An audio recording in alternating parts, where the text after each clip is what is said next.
Buenas noches, ¿me escuchan?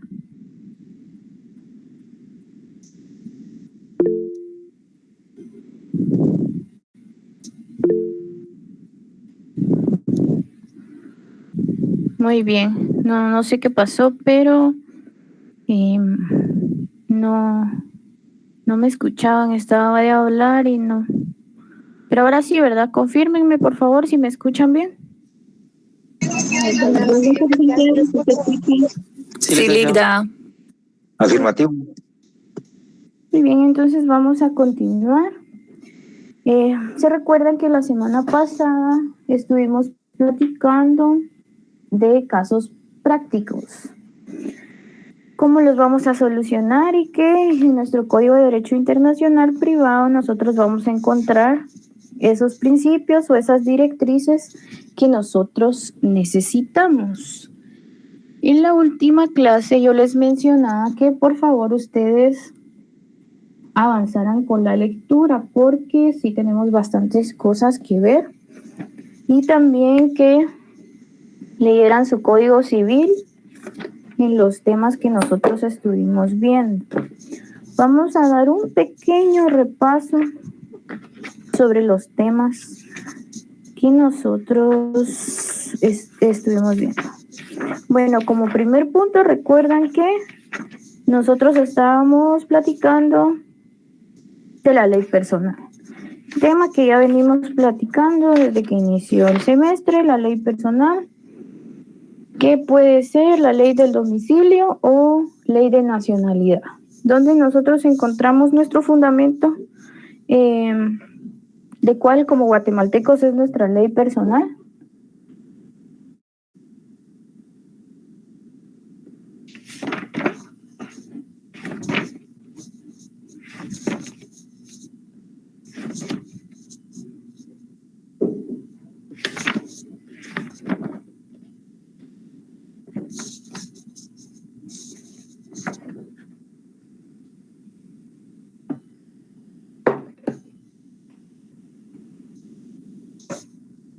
Nadie, compañeros, esa pregunta es de pregunta de primer parcial.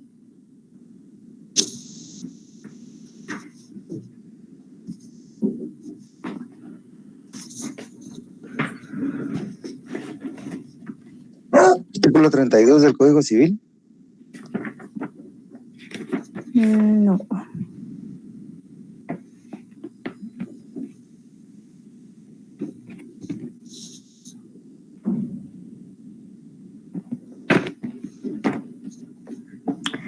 Bueno, vamos a continuar. Nosotros estuvimos platicando acerca del domicilio. Hablábamos que todos tenemos un domicilio, que hay diferentes tipos de domicilios. Encontramos los domicilios en el Código Civil, encontramos el domicilio también en el Código Tributario. ¿Y por qué es la importancia de nosotros determinar cuál es el domicilio? Les platicábamos que en nuestro caso como guatemaltecos, nuestra ley personal es la ley del domicilio, no la ley de nacionalidad, sino la ley del domicilio. Por eso es la importancia de determinar nuestro domicilio. ¿Dónde fundamentamos nosotros esto? Artículo 24 de la ley del organismo judicial.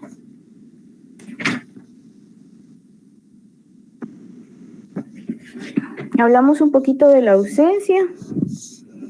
Leímos en nuestro Código Civil que es la ausencia y los dos casos en los cuales procede declarar la ausencia. Entonces,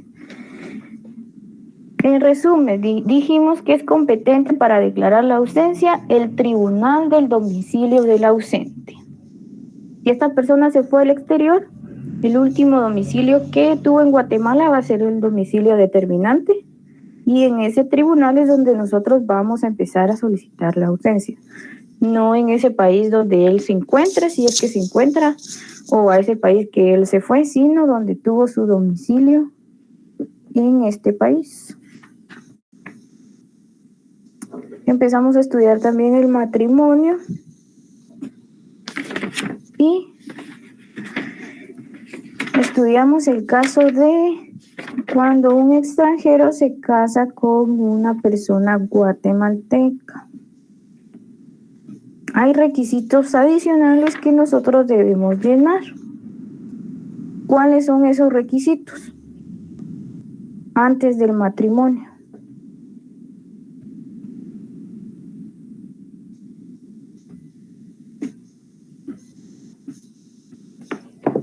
¿Cuáles son?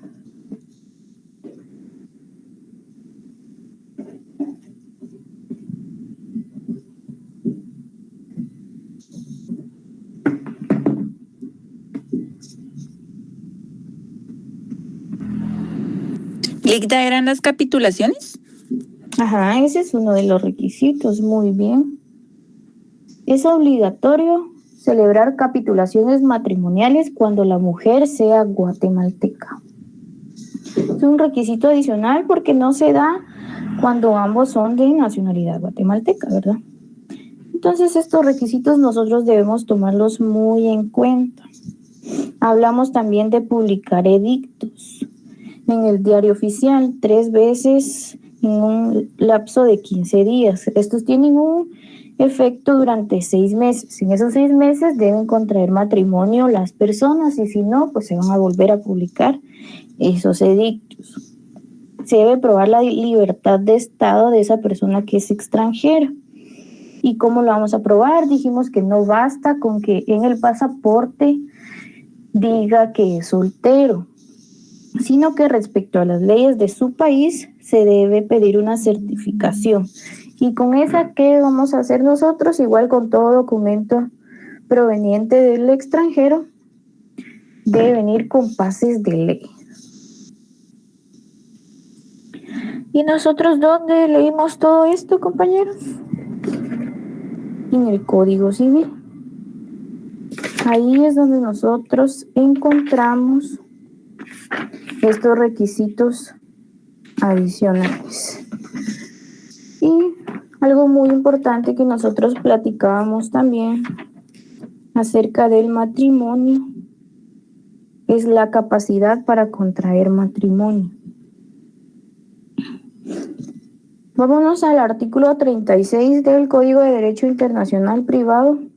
Nosotros ahí leímos que los contrayentes estarán sujetos a su ley personal en todo lo que se refiera a la capacidad para celebrar el matrimonio, el consentimiento o consejo paternos, impedimentos y a su dispensa. Entonces, los contrayentes se van a sujetar ¿a qué? A su ley personal. Y su ley personal va a depender si es la ley del domicilio o si es la ley de nacionalidad. Eso es lo que nosotros debemos saber. Les comentaba yo y platicábamos. Puede ser que en un país una persona menor de edad tenga capacidad para contraer matrimonio.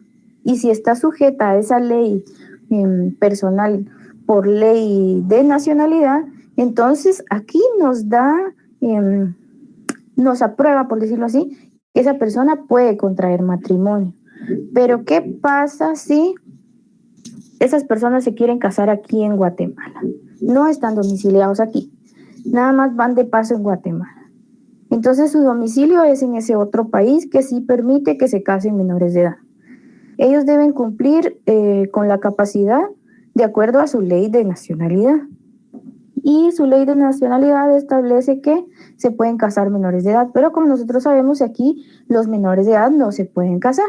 Entonces nosotros leemos aquí que ellos están sujetos a su ley personal. Eso quiere decir que ellos aquí podrían contraer matrimonio, si lo leemos así a grandes rasgos. Pero nosotros también, ¿qué debemos tomar en cuenta aparte de estas disposiciones cuando nosotros pretendemos aplicar una ley extranjera en Guatemala? ¿Qué debemos tomar en cuenta para saber si podemos o no podemos? Que no vaya contra nuestro ordenamiento jurídico. Así es, exactamente. Y entonces, como nosotros sabemos que aquí no se puede, pues no podemos llevarlo a cabo, aunque a grandes rasgos el Código de Derecho Internacional Privado nos lo permita. Pero nosotros tenemos que entrar en un análisis y decir, bueno, aquí nos dice estamos sujetos a la ley personal la ley personal lo permite, pero donde yo estoy, en el lugar de celebración, no lo permite, entonces no lo puedo aplicar. Porque también dentro de los principios que nosotros estuvimos estudiando ya antes, que decíamos que donde se celebran los actos, por ese lugar nos vamos a regir con esas leyes. Y eso lo encontramos en donde, ¿no? Artículo 28 y artículo 29 de la ley del organismo judicial.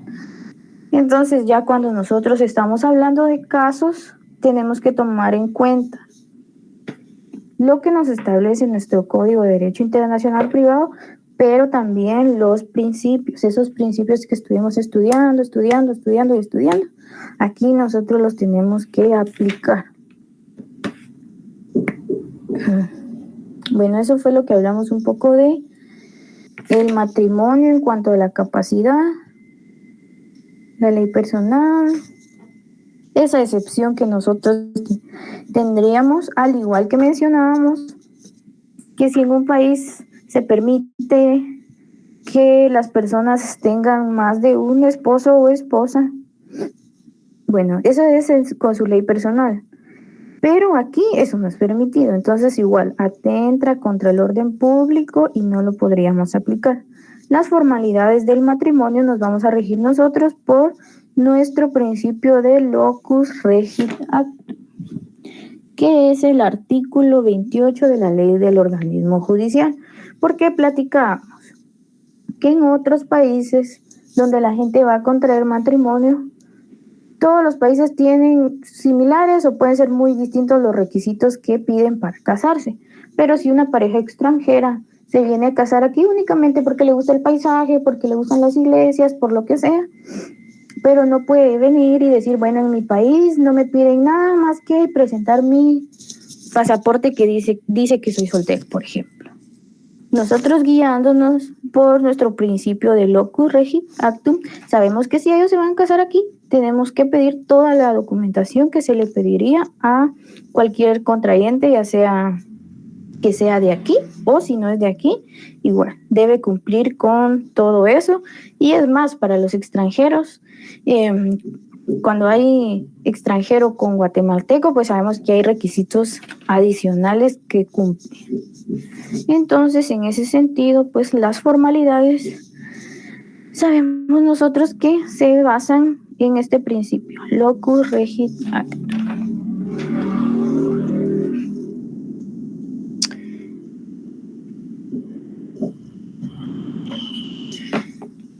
Vamos a empezar a platicar acerca de el divorcio. Vamos a empezar antes con nulidad del matrimonio y sus efectos. Artículo 47 del Código de Derecho Internacional Privado.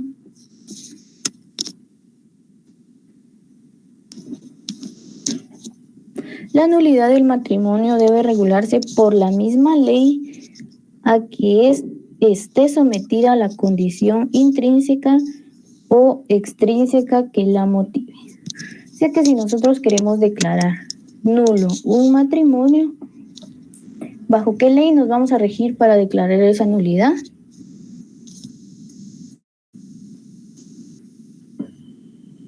Si nosotros leímos, por ejemplo, en el Código Civil, nosotros estuvimos leyendo cuáles son los impedimentos que causan nulidad.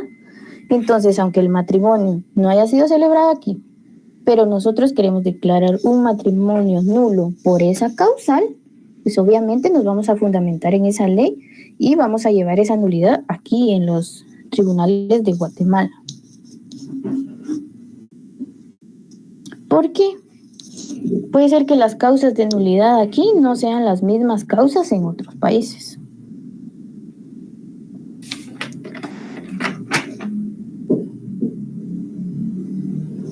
Artículo 48. La coacción, miedo, rapto como causas de nulidad del matrimonio se rigen por la ley del lugar de su celebración.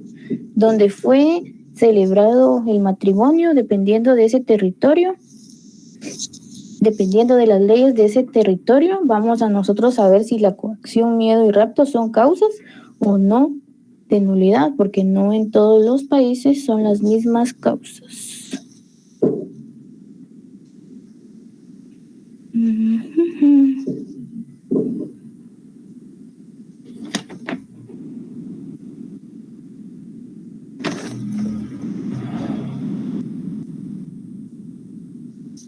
Artículo 51. Son de orden público internacional las reglas que señalan los efectos judiciales de la demanda de nulidad. ¿Y a qué nos referimos nosotros? ¿O a qué nos quiere dar a entender esto con que son de orden público internacional?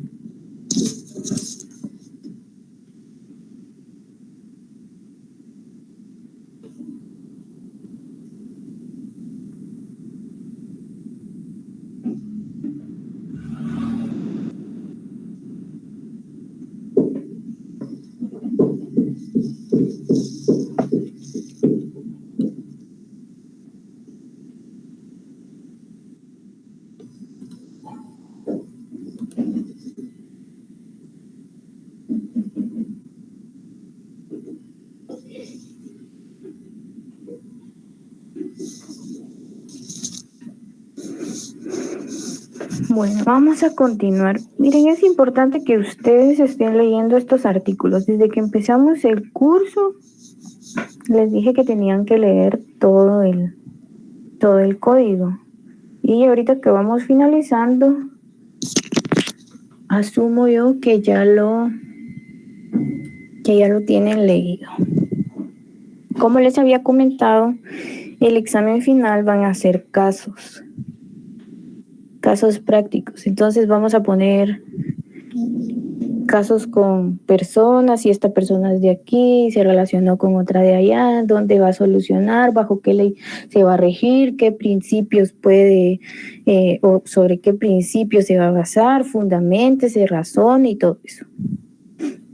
Entonces es importante que nosotros empecemos a tratar de comprender más allá de la lectura de estos artículos. Como les había dicho, van a poder sacar sus leyes y todo, pero es necesario que comprendamos los alcances que tiene cada uno de los artículos. Bueno, miremos el 52. Alguien que lea el artículo 52. Yo lo leo, Ligda. El derecho de la separación de cuerpos.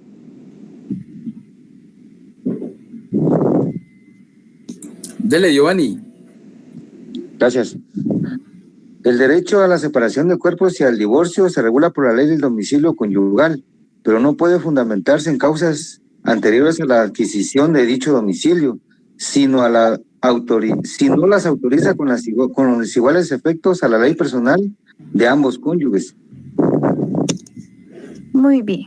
Dice que el derecho a la separación de cuerpos y al divorcio se regula por la ley del domicilio conyugal. Entonces, si tenemos una pareja de nacionalidad canadiense, vinieron a casarse a Guatemala, vivieron aquí unos años, luego se trasladaron a vivir a México, ya llevan 5 años viviendo en México y ellos se quieren divorciar o se quieren separar. ¿Ellos en dónde van a presentar esa demanda? ¿Bajo qué leyes se van a regir? Y todo eso. ¿Bajo qué leyes de los países que les acabo de mencionar?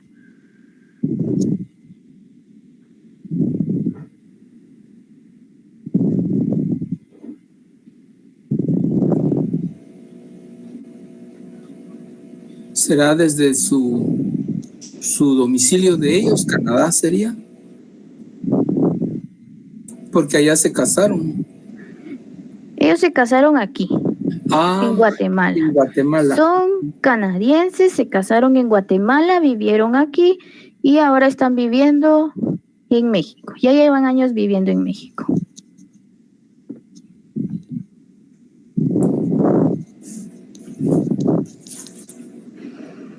Dice aquí donde estén viviendo. Así, donde están viviendo en México. Entonces ellos acuden a los tribunales mexicanos porque ahí es su domicilio conyugal.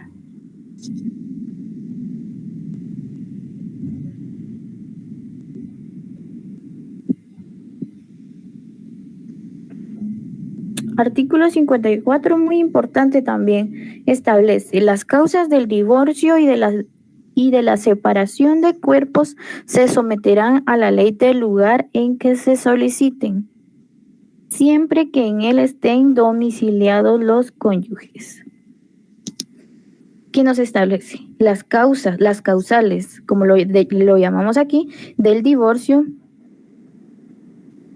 están sujetas al lugar en el cual se va a solicitar ese divorcio o esa separación, porque puede ser igual que aquí sean unas causales y en otro país sean distintas, entonces no podemos nosotros invocar causales diferentes en otro país. ¿Y qué nos dice? Siempre que en él estén domiciliados los cónyuges. Por ejemplo, aquí, para nosotros poder solicitar un divorcio voluntario, ¿qué requisito debemos cumplir? Aparte de que obviamente las dos personas estén de acuerdo en todos los puntos de la separación, pero ¿qué requisito debemos cumplir para un divorcio voluntario? Acuerdo sobre los bienes, de cómo se van a repartir y sobre los hijos. Sí, aparte, o sea, ellos están de acuerdo en todo, en sus bienes, cómo se van a repartir los bienes, en la pensión, en todo. Ellos están de acuerdo en todo, pero ¿qué deben cumplir aparte de eso?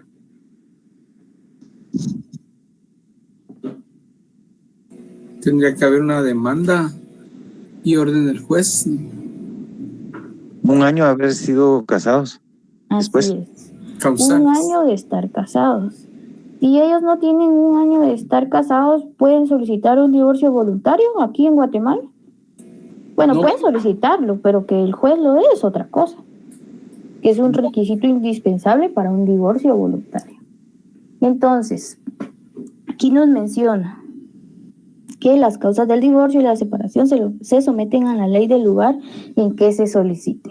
Si las personas no son de aquí, pero viven aquí y se van a divorciar voluntariamente, deben cumplir con eso.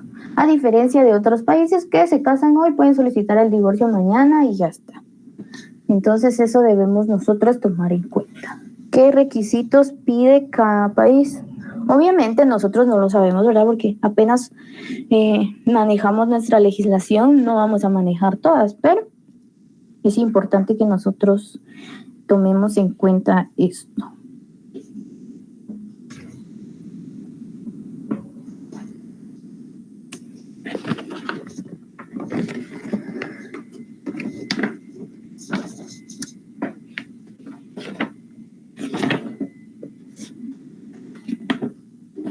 Entonces,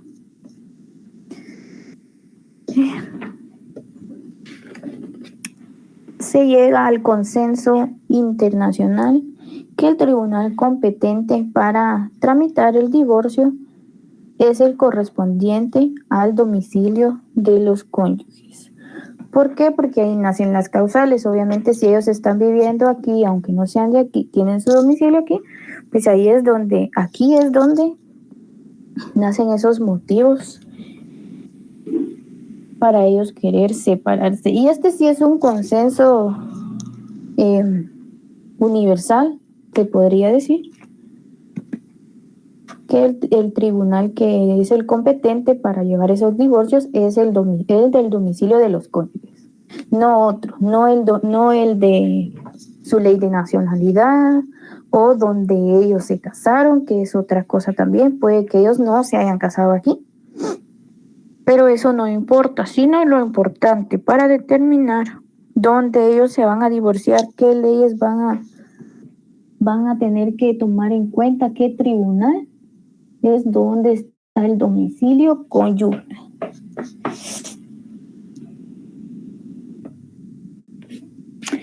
Entonces, en los casos que nosotros podemos ver y conocer acerca del matrimonio y el divorcio, está, por ejemplo, el matrimonio celebrado en Guatemala y divorcio acordado en el extranjero, y eso se puede, sí, claro que sí. También podemos ver un matrimonio celebrado en el extranjero y que el divorcio sea en Guatemala. Matrimonio de guatemaltecos celebrado en el extranjero y divorcio acordado por los mismos en el extranjero.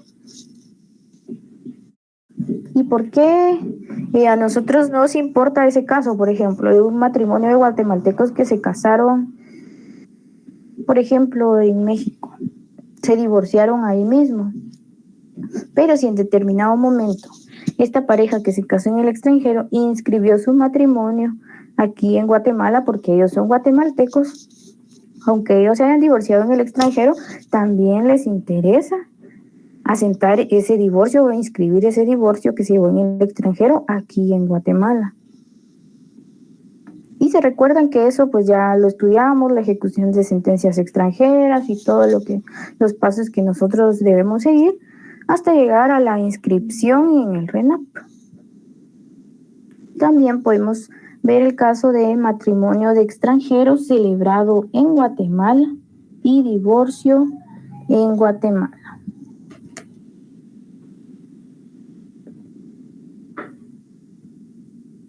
Ahora, la excepción que tenemos nosotros a esto que estamos platicando, de la competencia de los tribunales y todo eso, es los bienes inmuebles. ¿Se recuerdan nosotros que platicábamos de la situación de los bienes? ¿De acuerdo a qué ley se rigen?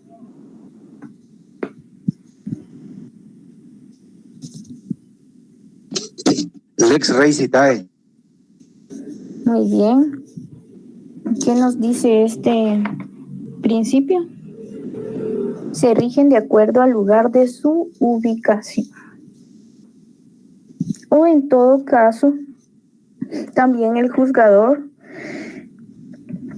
si existen capitulaciones matrimoniales, pues entonces nos vamos a atener a lo que dice ahí, pero como en muchos casos las capitulaciones matrimoniales no se celebran a menos que sea obligatorio, entonces por eso nos vamos a regir. Si no hay capitulaciones matrimoniales, los bienes van a estar regidos por el lugar de su situación.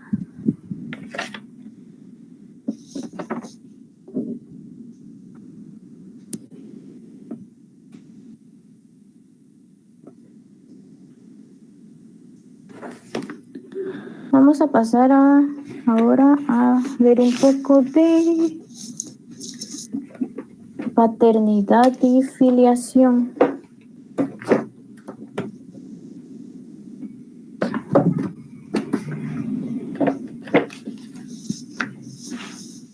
Bueno, con esto, paternidad y filiación empieza en el artículo 57.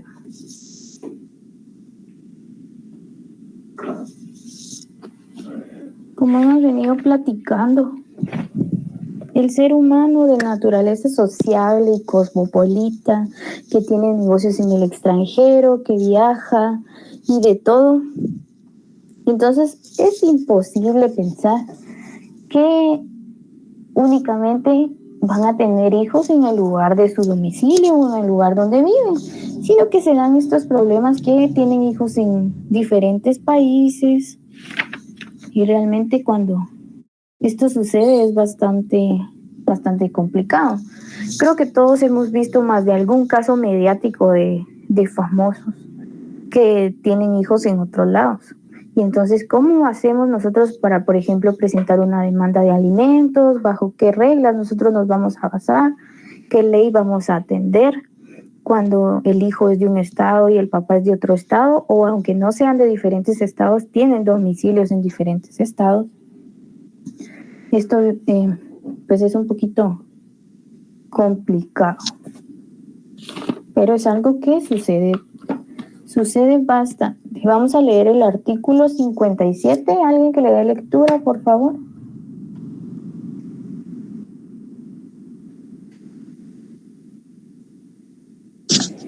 Las reglas del orden público interno, debiendo aplicarse la ley personal del hijo si fuere distinta a la del padre, las relativas a la presunción de legitimidad y sus condiciones, las que confieren el derecho al apellido y las que determinan las pruebas de la filiación y regulan la sucesión del hijo.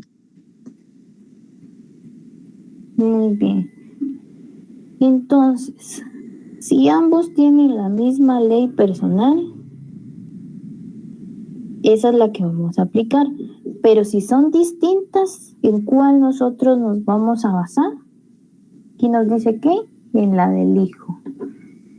¿Y por qué es que la legislación lo contempla de esa manera? ¿Creen ustedes como opinión de cada uno de ustedes? ¿Por qué creen que la ley nos da esa facilidad que sea la ley personal del hijo la que nosotros vamos a aplicar?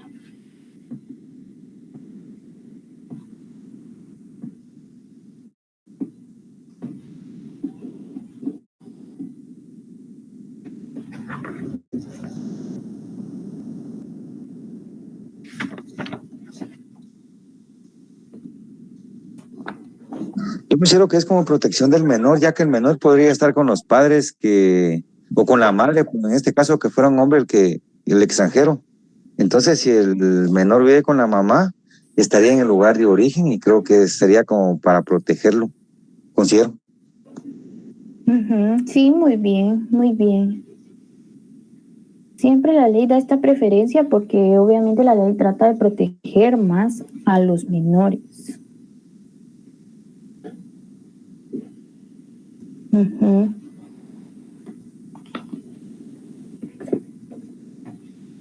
Artículo 59. Es de orden público internacional la regla que da al hijo el derecho a alimentos. ¿Se recuerdan que nosotros platicábamos de leyes de orden público internacional, que tenemos universales, casi universales y particulares? Bueno, entonces hablábamos que universales están presentes o son parecidas en la mayoría de estados o en la totalidad de los estados. Y que nos dice aquí que la regla que da al hijo el derecho de alimentos. O sea que es un consenso general casi universal que el hijo tiene ese derecho a alimentos. Creo que raro sería un poco contrario a la razón que en algún estado pues el hijo no pudiera reclamar alimentos. Entonces, ¿qué nos establece aquí? Que es de orden público internacional ese derecho a que el hijo pueda reclamar alimentos. Artículo 60.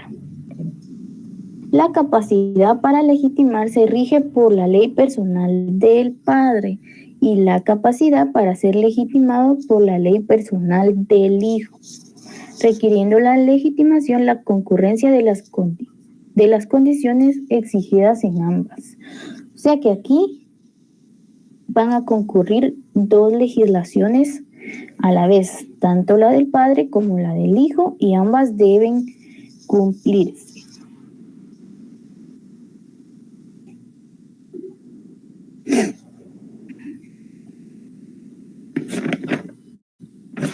Artículo 64. Dependen de la ley personal del hijo las reglas que señalan condiciones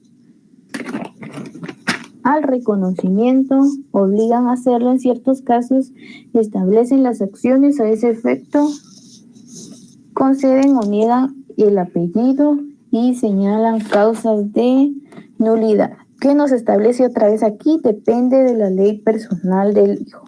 Entonces, ¿qué tenemos que ver nosotros aquí? ¿Cuál es la ley personal del hijo como primer paso? Que puede ser su ley de domicilio o ley de nacionalidad. ¿Y esto depende de qué?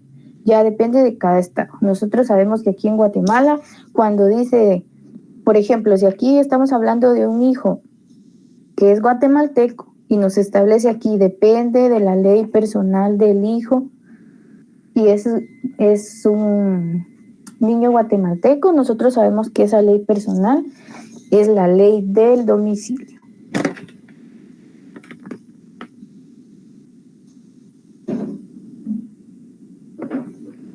Vamos a leer el artículo 67. Alguien que le dé lectura, por favor, artículo 67.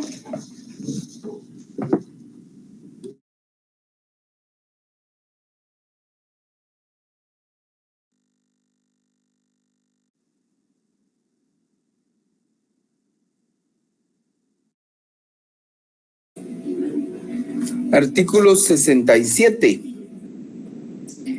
Se sujetarán a la ley personal del alimentado, el concepto legal de los alimentos, el orden de su prestación, la manera de suministrarlos y la extensión de este derecho, de suministrarlos y la extensión de este derecho.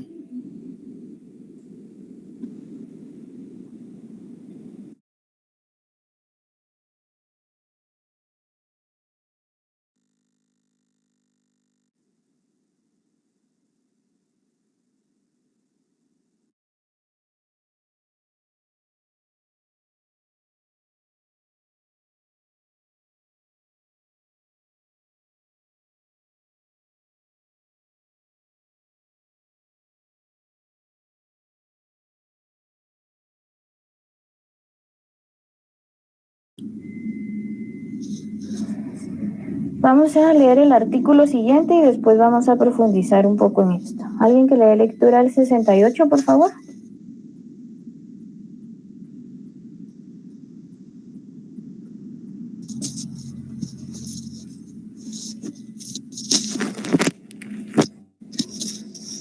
Artículo 68.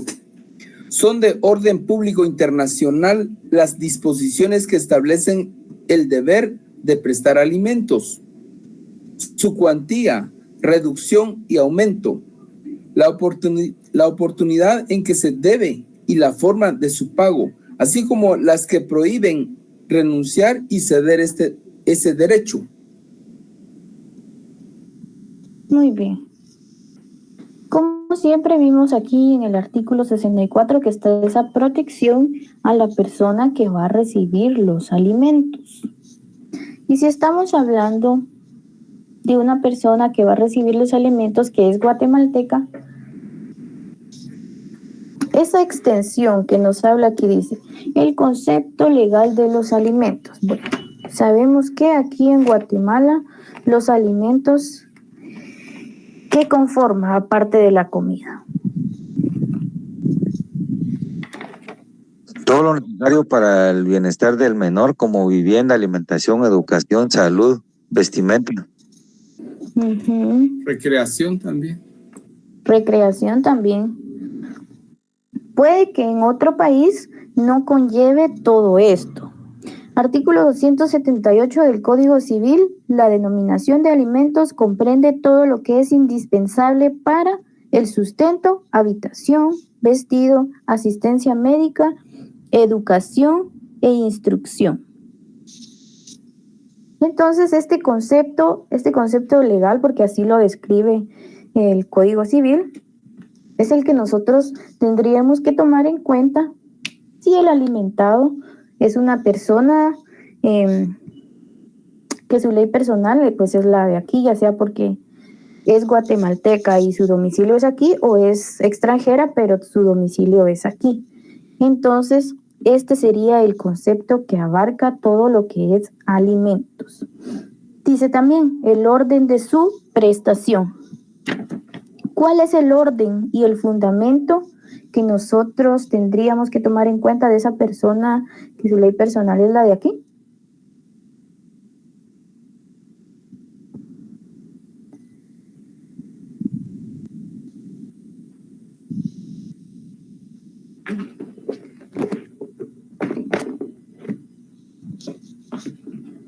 Tal vez se refiere al orden de que si los papás no estuvieran, podrían dar los alimentos los abuelos o los hermanos.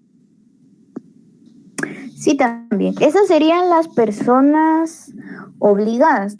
Bueno, nuestro Código Civil nos establece quiénes son las personas obligadas a dar esos alimentos y también nos establece un orden para recibir esos alimentos. ¿Cuál es ese orden? ¿Y cuál es el artículo que lo establece?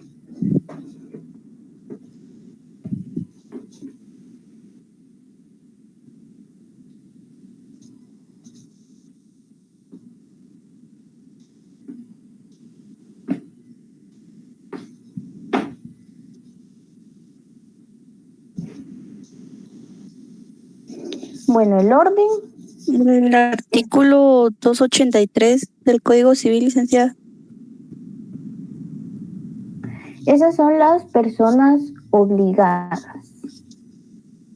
Pero también nos interesa saber las personas obligadas recíprocamente a darse alimentos son los cónyuges, los ascendientes, descendientes y hermanos. Lo que mencionaba también es que si por circunstancias no tuvieran la posibilidad de proporcionar alimentos a sus hijos, la madre tampoco, la obligación es de los abuelos paternos. Bueno, eso es importante saberlo. Ahora, el orden de su prestación. En primer lugar, a su cónyuge. Segundo lugar, a los descendientes del grado más próximo, o sea, a los hijos. A los ascendientes también en el grado más próximo, o sea, a los padres. Y en cuarto lugar, a los hermanos. Ese es el orden. Si la persona que va a dar los alimentos tiene suficiente solvencia para darle a todos y todos lo requieren, pues se le da en ese orden a todos. Pero si no, únicamente se va a extender hasta donde sus posibilidades lo permitan. Porque nosotros leemos en el artículo 279 que los alimentos son proporcionados, dice, a las circunstancias personales y pecuniarias de quien los debe y de quien los recibe. O sea, no únicamente de la persona que va a ser alimentada, sino de la persona que los va a brindar. Y créanme que en este sentido sí los juzgados son bastante estrictos porque nosotros debemos comprobar tanto como la necesidad del alimentista como la fortuna de la persona que los va a prestar. Nosotros debemos comprobar, en primer lugar, nosotros tenemos que ser totalmente descriptivos en gastos, cuánto se gasta en colegio, cuánto se gasta en recreación, cuánto se gasta en medicinas, en todo. Y también comprobar cuál es el ingreso de la otra persona, porque nosotros podemos pedir una pensión de 5,000, por ejemplo, pero resulta que la otra persona, la persona que va a brindar los alimentos, gana 6,000, pues esa petición no estaría acorde a las circunstancias de esa persona, de la persona que los va a brindar. Entonces nosotros debemos ser muy, muy específicos en esto y los juzgados en ese sentido son muy objetivos en cuanto a estas condiciones. Otra cosa también es que ahora se toma mucho en cuenta si, por ejemplo, se está pidiendo una pensión para los hijos y la madre trabaja, entonces también la madre está obligada pues a darle alimentos, no solo la persona que en este caso sería el padre. Entonces eso se toma mucho en cuenta. Primero, cuáles son las necesidades que tienen los hijos, cuánto gana la señora, cuánto aporta y también cuánto gana el señor y cuánto va a aportar, porque ahora los juzgados no dan únicamente basándose en que, bueno, la madre trabaja, pero le vamos a pedir todo para toda la pensión al padre, sino que todo esto debe ir bien justificado y, como nosotros vemos aquí, se debe basar en las circunstancias de quienes lo recibe y de quien los da. Entonces ya entendimos aquí el concepto legal de los alimentos y el orden de su prestación. Eso en caso de que la ley personal sea la ley guatemalteca, que es lo que nosotros conocemos, ¿verdad? Pero cuando sea una ley personal diferente, pues ya será de revisar las leyes de ese estado. ¿Qué nos decía el 68? Que son de orden público, internacional, las disposiciones que establecen el deber de prestar alimentos, su cuantía, reducción, aumento, oportunidad en que se debe y la forma de su pago. Esto va a ser fijado pues por cada estado. Discrepancias en este sentido en cuanto a cuantía, en cuanto a reducción, en cuanto a aumento. Y entonces ya esto sería de cada estado. Pero lo que sí es importante aquí es que internacionalmente siempre esa persona que debe recibir alimentos está protegida. Y también otra cosa que nosotros debemos tomar en cuenta, que al menos aquí en Guatemala Este derecho es un derecho irrenunciable. En el artículo 282 nos establece que no es renunciable ni transmisible a un tercero ni embargable el derecho a los alimentos. Muchas personas, pues por desconocimiento, dicen, no, que yo no quiero la pensión, que renuncio a ese derecho, que en realidad ni siquiera les corresponde, sino que es el derecho de alimentos, por ejemplo, de los hijos. No puede decidir la madre renunciar a ese derecho, porque uno es irrenunciable y no le corresponde a ella. Lo que se da en muchos casos, aunque es planteado de mala manera, por ejemplo, cuando se da un divorcio, que se establece en la demanda que la esposa, o bueno, en este caso la ex esposa, renuncia al derecho de alimentos. Pero ¿qué nos establece aquí? Que es irrenunciable. Entonces, colocar de esa manera que ella renuncia a ese derecho es una manera incorrecta de hacerlo. Entonces, ¿qué es lo correcto? Únicamente mencionar que ella tiene los medios suficientes para subsistir, por lo cual no necesita de esos alimentos, pero no que ella renuncie a eso, y mucho menos que sus hijos renuncian a ese derecho, porque, como vimos aquí, ese derecho es irrenunciable.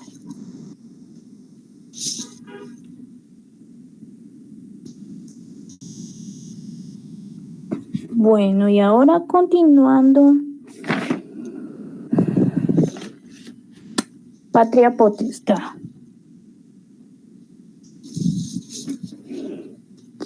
¿Quiénes son las únicas personas que pueden ejercer la patria potestad, compañeros?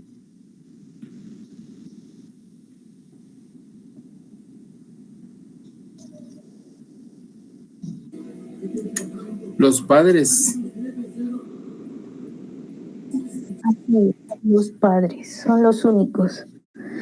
Me imagino ustedes habrán escuchado cuando, bueno, ya sea que a veces los padres han muerto o han abandonado a sus hijos o han caído así en casos de abandono y que, por ejemplo, los está cuidando los abuelos y ellos dicen, es que yo tengo la patria potestad de los niños. ¿Está bien decir así? Un abuelo puede ejercer ese derecho, puede ejercer esa figura de patria potestad. Pensaría que tiene que ser por medio de un juez, licenciada.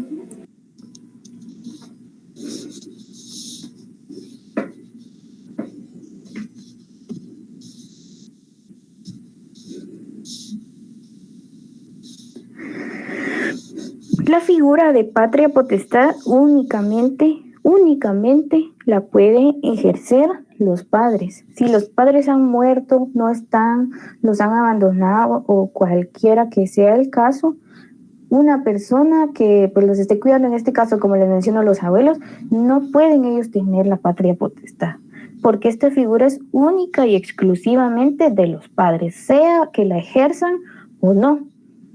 Pero ¿qué otra figura entonces es la correcta cuando pues ellas están al cuidado de otras personas?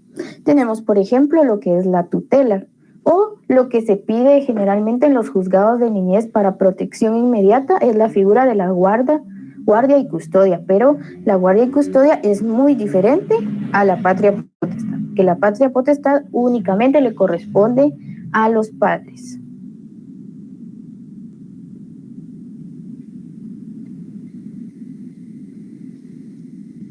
Vamos a leer el artículo 69. ¿Alguien que le dé lectura, por favor?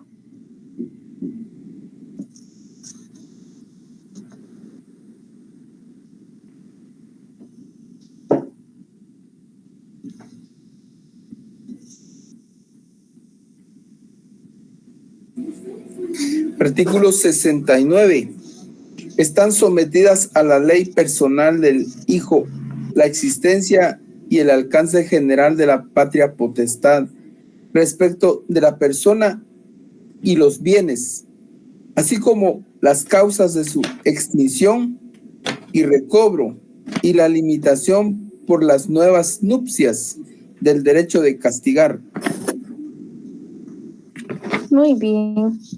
Entonces, igual aquí estamos viendo que están sometidas a la ley personal del hijo. La existencia de alcance general de esa figura de la patria potestad, y donde nosotros encontramos todo lo relacionado a la patria potestad, en el caso de nuestra ley, por supuesto. Artículo 252, Código Civil.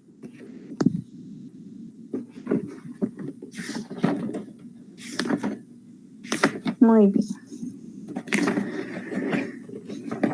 Artículo 252 en adelante, el Código Civil nos establece los alcances de la patria potestad. Y miren qué nos establece aquí. La patria potestad se ejerce sobre los hijos menores conjuntamente por el padre y la madre en el matrimonio, unión de hecho, y por el padre y la madre o la madre en cuyo poder esté el hijo en cualquier otro caso. Y también, o sea, como les platicaba, la patria potestad es una figura que únicamente le corresponde a los padres, ya sea a los padres juntos o padre separado o madre separada. ¿Hasta cuándo? Hasta que los hijos cumplan la mayoría de edad. Después de eso ya no existe esa figura de patria potestad. Que nos sigan como tal mandando o dándonos órdenes es otra cosa, pero ya esa figura de patria potestad ya se pierde. ¿Y cuál es el otro caso? Cuando los hijos están en un estado de interdicción. Son mayores de edad, pero han sido declarados en un estado de interdicción. De igual manera, los padres son los que tienen esa figura de patria potestad, aunque ellos sean mayores de edad, únicamente. Bueno, entonces aquí, si nosotros nos vamos a leer todos estos artículos, tenemos aquí la suspensión de la patria potestad, separación de la patria potestad, pérdida de la patria potestad. Esto sería lo que nos basamos y la ley personal de los alimentados es la ley de Guatemala. Pues si resulta ser la de otro lado, entonces nosotros en esa otra ley, esa es la que nosotros nos tenemos que basar. Pero como siempre vemos que aquí se está dando una protección a la persona que está bajo esa patria potestad, o sea, al hijo. Muy bien, creo que hasta aquí llegamos en esta clase y después vamos a continuar con tutela. Vamos a ver. Ahorita les voy a decir qué temas nos faltan de estos casos. Nos falta la tutela, la adopción, registro civil, sucesiones, la propiedad, autonomía de la voluntad, obligaciones y contratos. Vamos a tratar de ver eso el día de mañana. Ahora les quiero leer, antes que nos despidamos, un ejemplo de un caso práctico para que ustedes vayan tomándose una idea de cómo va a ser el examen y también cómo nosotros lo podemos resolver y todo eso.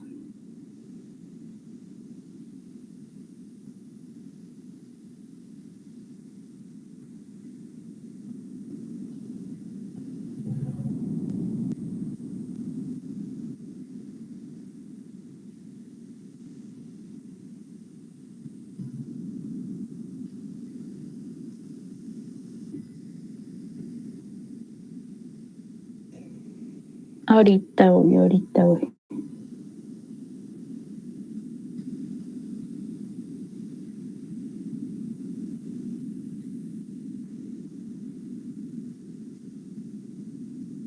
Muy bien. Para ponerles un caso, una pareja de esposos con separación y divorcio en Francia, donde tenían su domicilio conyugal, pues se divorcian en Francia. Los bienes no están en Francia, sino que están en Guatemala. Cuando se dicta la sentencia de divorcio, el juez francés ordena que todos los bienes inmuebles sean para la esposa. Las preguntas: en cuanto a los bienes, ¿cuál es la ley que los rige? Otra pregunta: ¿qué debe hacer para entrar en posesión de los bienes ubicados en Guatemala la esposa? Otra pregunta: ¿qué efectos y validez tiene la sentencia de divorcio emitida por los tribunales franceses en Guatemala? Esas serían las preguntas que ustedes deben responder y fundamentarse en las leyes necesarias. Así que esto es un ejemplo de cómo vamos a evaluar estos temas en el examen final. Bueno, para mañana vamos a continuar con estos temas y como siempre les aconsejo que sigan con la lectura del Código de Derecho Internacional Privado. Ustedes ven los temas. Por ejemplo, les decía que vamos a ver que tutela, adopción, registro civil, ustedes lo leen en el Código de Derecho Internacional Privado y luego lo leen en el Código Civil. Si es necesario, consulten también con la ley del organismo judicial para que vayamos empapándonos bien de cómo resolver los casos. Entonces eso sería todo por hoy. Nos vemos mañana, por favor. Siempre con sus códigos. Que pasen feliz noche y nos vemos mañana. Gracias, licenciada. Feliz noche. Feliz noche, licenciado. Gracias, Ligda. Feliz noche.